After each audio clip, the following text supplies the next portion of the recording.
Hi, folks. This is John Adamson, the Rehab and Documentation Guru. And today I've got a special guest, another subject matter expert for you. And today we're going to talk about the principles of strength training, because this is an area I see in 10 years of experience of reviewing claims, a lot of opportunity for therapists to learn more about. And so today on the phone with me, hopefully you'll see his video as well as hear his audio, is Shane Malecha. Shane, welcome. Thank you very much, John. Appreciate being here. It's my pleasure. Now, Shane, I'm going to go over your background and why I have you on the phone. Shane and I Mhm. have known each other for a number of years. We've both formerly worked for a company called Aegis Therapies. And Shane is one of those people I joke about that has more letters after their name than in their name. He's got the alphabet soup going on. And so let me talk a little bit about his background and then give him a chance to explain what's led him to his point in his career. So Shane's a PT. He has his doctorate in physical therapy as well. He actually started off as a BA in biology and pre-med, and then he got his MS in PT. Then he got his DPT. Then he went on to get specialization in different certifications. He's a certified lymph therapist. He is a certified dementia practitioner. Sorry, I'm not getting my scroll function working here. He is also a performance enhancement specialist. And partly why I have him on the call today, he is a CSCS, which you may understand stands for Certified Strength and Conditioning Specialist. So he's got a tremendous background. And Shane, welcome. And what I'd like you to do is just tell us a little bit about yourself. Don't be afraid to be personal. And also talk a little bit about where you are in your career and what got you there. All right. Well, thanks, John. So for everyone out there, as John mentioned, I am a physical therapist, been practicing for 15 years now. I have to sometimes think about that. That might be the dementia setting in on me. But I started off my career actually in sports medicine, outpatient orthopedics for a period of time before moving over to home health care, both as a clinician and then as a director of the agency as well. After a period of time, moved over then to skilled nursing. So I've been involved mainly in skilled nursing for the last 10 or 11 years at this point. And my guiding point as a therapist has always been to enhance the quality of life of an individual. And first started off more with direct patient care. And then through my career now over the last 10 years, it's evolved into teaching, mentoring, working with clinicians and with directors of nursing to, really take a look at the type of care that's being delivered within their communities and try to enhance that the best we can. So that's what I've been doing for the last 10 years. And recently now I've with a company called Accelerated Care Plus, ACP. Some of you may have heard of that out there. I know there's a lot dealing with biophysical agents with that, with the technology, but also the company is branching off a little bit more into true consulting in terms of looking at quality measures, quality metrics, and trying to develop clinical programming that works for nursing and for therapists. Well, that's great. And that's obviously a huge area of need right now. A lot of companies are still scrambling to learn about the post PDPM world and coming up with Mhm. PDGM. So ACP is a well-run company, and glad to hear that they're going to be involved in that. Yeah, thank you. Well, Shane, the reason I had you on, by the way, people have to understand something about Shane. Shane, I don't know if you still do this, but one of the things I remember about you is the fact that you got up at like 4:30 in the morning to work out. Is that still going on in your life? You know what, John? It's not 4:30, it's 3:45 now. Oh my gosh. I can't even imagine functioning at that time in the morning. So you are a guy who like lives it. You preach it and you live it. And if you I ever try to. if you met Shane, you'd see just how those hours in the gym have paid off. So that's outstanding. My gosh, 3:45. All right. Well, I'm not going to keep you up too late because you're probably already getting tired. Oh, come So on, John. Eating and sleeping are a waste of time in therapy. You know that. that's right. Well, I wanted to talk to you about, you spent a lot of time as a clinical specialist for Aegis Therapies. You got a chance to see hundreds of therapists during your career, document on strength, practice strength training principles with the geriatric population. What would be some of your biggest concerns about the strength training you see therapists usually engage in with their elderly patients? Right. And I think probably the biggest aspect I noticed, and I even think back to when I first began in the skilled nursing world as well, it's underdosing what we do in terms of a level of intensity. That seems to be the most common thread that I see. No matter what facility I go to, and over the years now, I've gone to literally hundreds of facilities. And it was back in actually 2015, APTA actually came out with a one-page little resource in terms of the top 5 mistakes, if you will, or areas of opportunity for physical therapists. And number 2 on that was actually underprescribing in terms of intensity of exercises, sets, and reps for the geriatric population. So I think that's probably the biggest area that I see in terms of a concern. And I remember looking back in the beginning of my career with Aegis Therapies when I started off as a staff clinician, there was that first 6 months where I was just trying to learn the new pace of things, especially when you come from outpatient sports medicine and you're going into that environment. That's a big switch. But after things slowed down in terms of the speed for me, up until that point, I was really doing what everybody else was doing in the gym. And it was about 6 months into it where I started really taking a look at what I was doing, why I was doing it, and how I was doing it, and realizing things just didn't make sense for me. I was like, I have people where, yes, they may be moderate to sit to stand, and they're walking to a certain extent, and they're standing. Why am I using 1-pound ankle weights on this individual, and why am I only doing 15 repetitions? And so I thought, well, am I missing something? Am I overlooking something? So I started doing more research on my own to determine, is there something different that I need to consider for these older adults in a skilled nursing population? And really, the more I looked into it, the more research I did over and over again, I came to the same conclusion, is that we don't need to treat these individuals really that much different than our younger population, because when you look at it from a physiologic level, they're the same. They have actin and myosin that make up sarcomeres. They have the same sarcomeres that make up myofibrils and muscles. So if we're going to get these individuals stronger and really get motor unit recruitment, we need to train them in a similar fashion as we would a younger individual. So for me, that's been something that's very consistent when I go from skilled nursing facility to facility, is that I see underdosing. And again, sometimes it just doesn't make sense. I was working with a therapist last week. They literally brought a patient down walking from the 6th floor down to the 1st floor, and then they're proceeding to strap on 1-pound ankle weights to do exercise. And it didn't make sense considering that person's physical level even at that point. So that's probably the biggest thing. You bring up a good point, is the underdosing. I got to just tell you this brief story. And I shared with you an email that I think sometimes there's overdosing in terms of sets and reps. I had a patient who I was reviewing a claim on. The therapist had treated him because he had shoulder pain. Well, they took this shoulder pain patient and they were doing like 6 to 8 different shoulder exercises, 6 sets of like 20 reps. And what was interesting was they took that patient in 6-week time frame, increase their pain from 2 out of 10 to 6 out of 10, and then discharge them because they weren't making any further progress. Okay. Right. And it always comes back down to, what are we doing? Why are we doing it? And what's the purpose of it? And not just doing exercise to do exercise, but doing it the right way and for the right reason. Right. I think they were just filling minutes, but I think you bring up the number one problem that I've seen is underdosing. So what I'd like you to do with your background is explain to the therapist that might not have that background, how do you determine the best intensity of a certain exercise for a patient? What are some basic guidelines that any therapist can use? Right.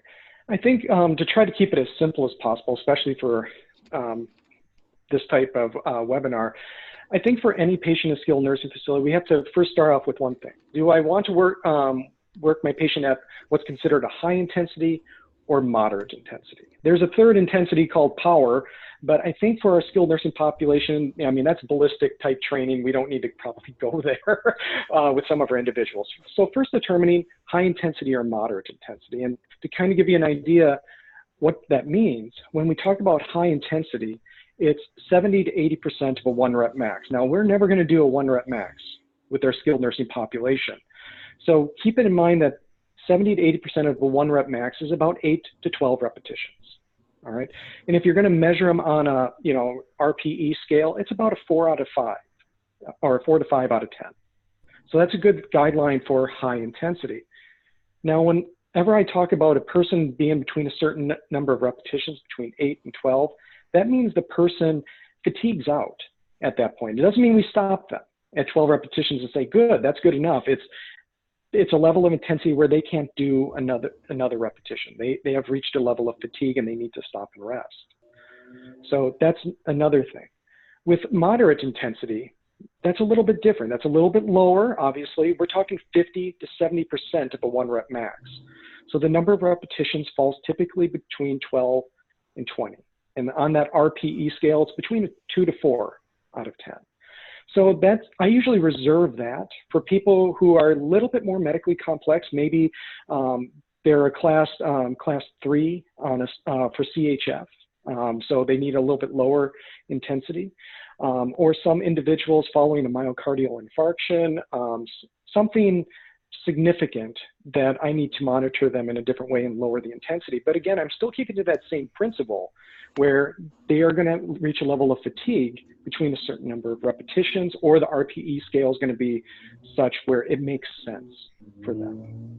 And so that's how I come up with the intensity for a patient. And again, if you start off with moderate intensity versus high intensity, there's nothing wrong as long as you choose something and they fatigue between those certain number of repetitions. That's when you know you're getting the motor recruitment.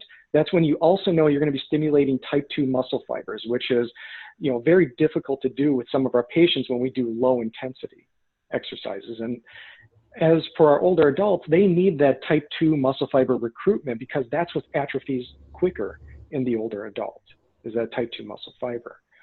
So that's the intensity aspect. As far as, sets goes, what was it?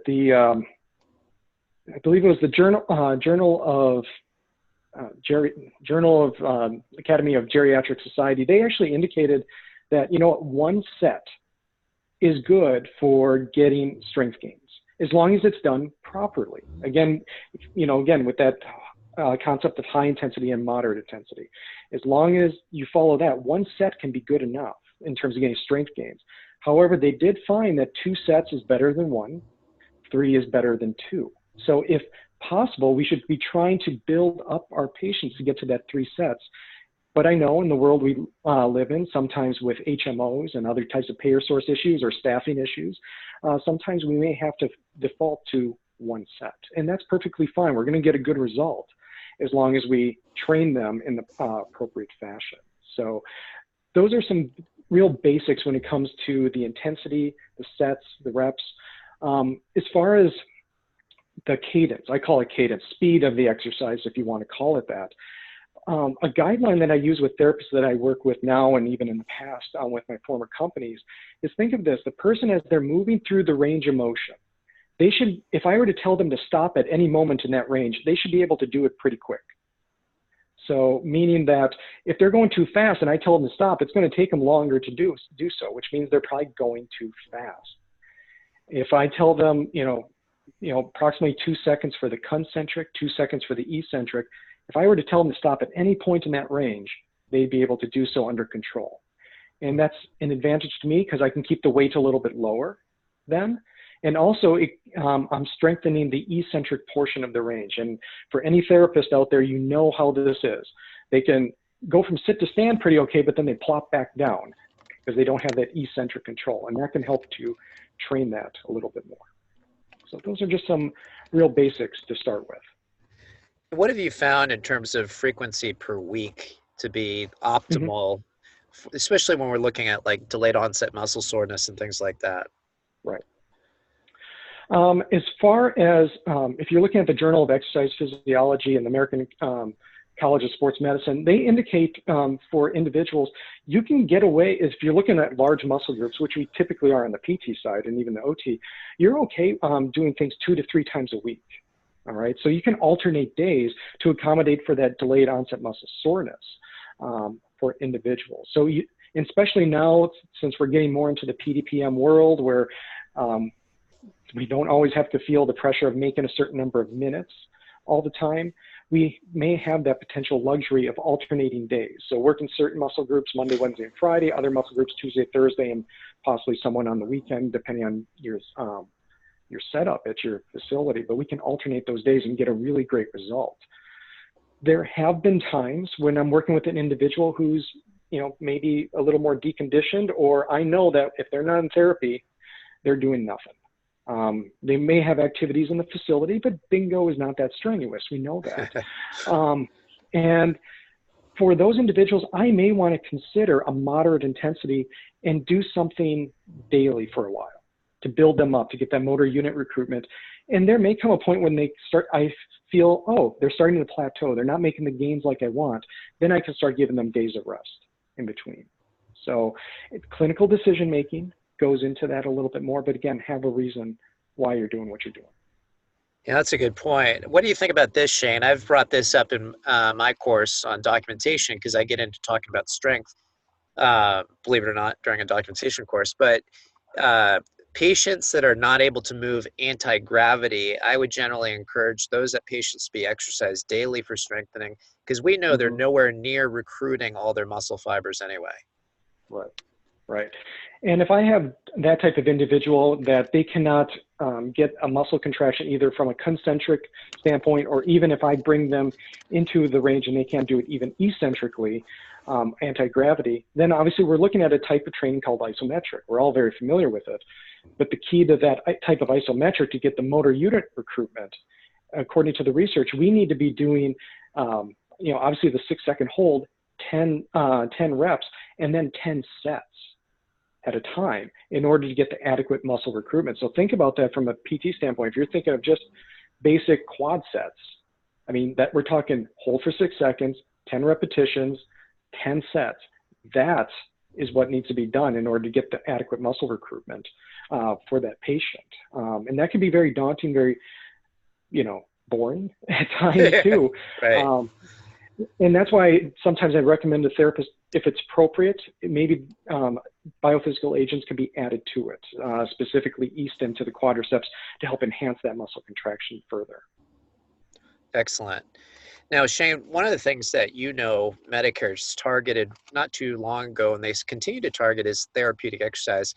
More specifically, how we gauge the clinical effectiveness of it. And we need to go well beyond manual muscle testing.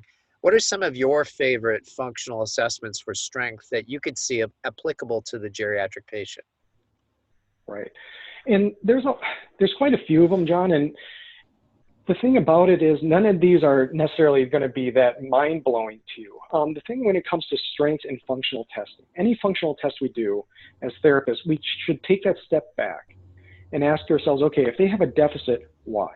We still have to figure out the underlying reasons why they're having that problem. So from a strength perspective, this may sound very simplistic, but John, you know me, sometimes I get that way.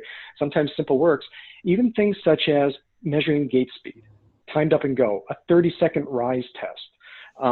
Those are 2-minute step tests, are very nice ones to be utilizing. And again, asking yourself that question, if there's a deficit, why? There's a direct correlation between gait speed and the timed up and go and lower body strength. There's a direct correlation to those. For the upper extremity, the arm curl test is a decent one to be utilizing. So for females, using a 5-pound weight, a male 8-pound dumbbell, and how many bicep curls they can do in 30 seconds. And there's norms based on their ages. And again, it's measurable. It's based on strength. Is it hitting there? I know people ask, well, what about the deltoids and everything? It's an overall representation of their upper body strength. Because if they don't have the biceps, chances are everything else is not working quite as well either.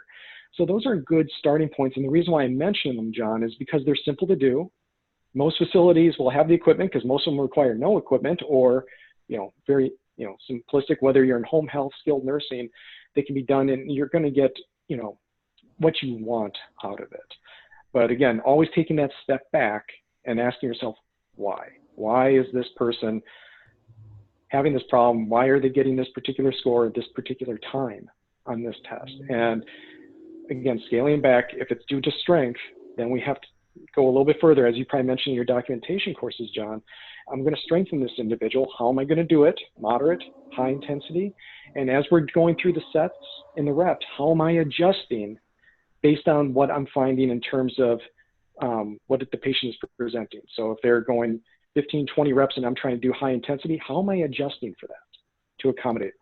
And also, if I have to have a patient with a cardiopulmonary dysfunction, including hypertension, that's cardiopulmonary dysfunction, how am I monitoring their vital signs and their cardiopulmonary status? Are they hemodynamically stable? Am I getting vital signs, blood pressure on occasion? When we put all these things together, it makes for a very skilled session. And all of a sudden, sitting doing long arc quads, you know, looks like a thing of the past. It looks archaic. When you compare it to a therapist who's adjusting weight, they're honestly putting, you know, 10, 15, 20 pounds on that ankle, on that leg, and then they're monitoring vital signs, they're getting RPE scales, and they're adjusting those weights. It's a very dynamic session, and it's much more effective in the long run. Well, Shane, you kind of answered my next question I was going to ask you, was distinguishing the skill of a therapist from like somebody who has a certification in strength and conditioning. I talk in my class about the difference between a patient, like you were mentioning, a complex patient going to a therapist versus going to Joe Buff Schmo personal trainer down at Planet Fitness without a fully developed prefrontal cortex. You know, there's a difference. You know, between us. And so you touched base on it. It's weaving this narrative of the underlying impairments, the vital sign monitoring. You talked about looking for critical signs that the patient's fatiguing, using our knowledge related to strength training principles that makes us a skilled practitioner, not just somebody that you pay $50 an hour to watch you do biceps curls. Right. And as I was alluding to before, you know, especially those patients, if we're working in a skilled nursing type setting, we know those people live there for a reason, and it's not the food.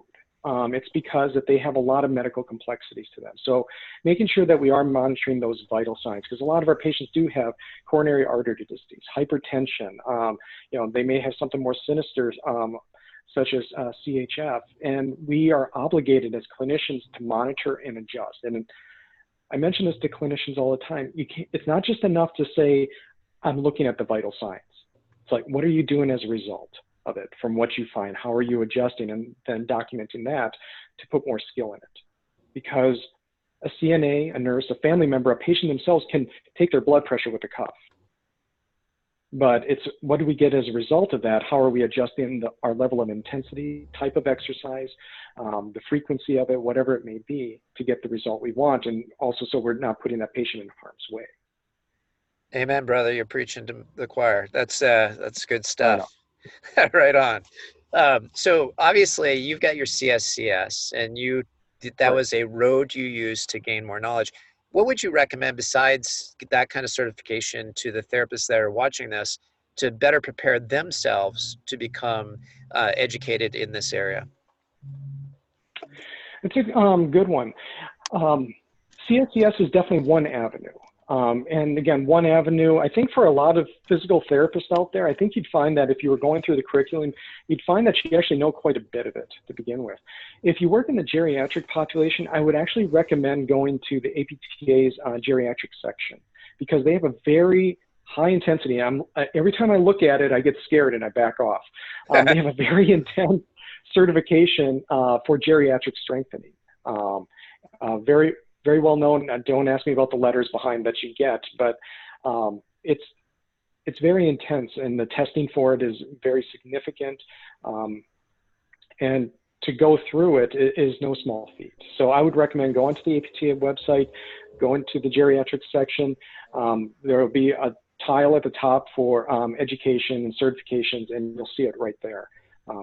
It's a great opportunity, and like I said, it's not for the faint of heart. Everyone I've talked to that's done it, they come back saying, wow, that was, my brain is bubblicious after it, because it was a lot. It was a lot. I think you might be talking about the certified expert in exercise for the aging adults. I think my prefrontal cortex isn't working either. You know, it's getting up 3:45, John, so that's what's causing this. That's so I can right. remember all the alphabet soup there. I'm keeping you past your bedtime. Well, so anyway, you've provided some great information, but obviously there's more to learn, certifications. Mhm. Shane, is there a way that people might be able to either connect with you or reach out to you after today's phone call? You know what? The best way to get a hold of me is actually through LinkedIn. You can search my name, Shane Malecha, Malecha. I'm the only one in there, so it's not that hard to All find me. right. It's got my picture, so you get to see this beautiful face, right? And feel free to message me on that. I'm always happy to answer any questions possible. I don't get into who you work for or anything like that. I don't play that game because I feel we're all in this for the same reason, and that's to provide better care for our patients. And how would you recommend people get in touch with ACP if they would like to look at like their suite of electrophysical agents and or consultation? Mhm. Going directly to their website's the best way of doing it, and it's acplus.com. And again, there's a lot of things that are offered from a biophysical agent standpoint. They also have additional things for speech language pathology as well. I'm going to do a little plug. I think of all the technology we have, that's the most powerful piece of equipment is the synchrony for the people with dysphagia, the swallowing issues. I mean, biofeedback EMG for swallow. Wow, that's a powerful tool to have. So it's not just eSIM ultrasound diathermy. We have the synchrony as well, and there's also the OmniStand for people with balance-related issues, so that you can really challenge those people from a balance perspective and do it safely as well. So many opportunities, and then starting early next year within ACP, we are rolling out. You may even see advertisement for it, ACP Connect, which is actually a format we have where all of our technology is going to talk to each other and talk with Kasamba, Rehab Optima, Point Click Care, Matrix Care to help with documentation and to really connect therapy and nursing from a patient care perspective. Oh, wow, that's awesome. Anything that helps reduce a little bit of the burden of documentation is outstanding. You got it. Well, Shane Malecha, thank you so much for being on today's call with me. Really appreciate it. It's been a pleasure, John. I'm flattered that you asked me to this, and good to see your face again after quite a few years and everything. So I've had fun. Oh, my pleasure. Well, everybody, please like and subscribe if you want to see more content like this. Also, if you have any other suggestions about content you'd like to see in the future, let me know. Again, this is John Adamson, the Rehab and Documentation Guru, bringing the experts to you to help us all become better clinicians in our field. Take care and have a good night. God bless.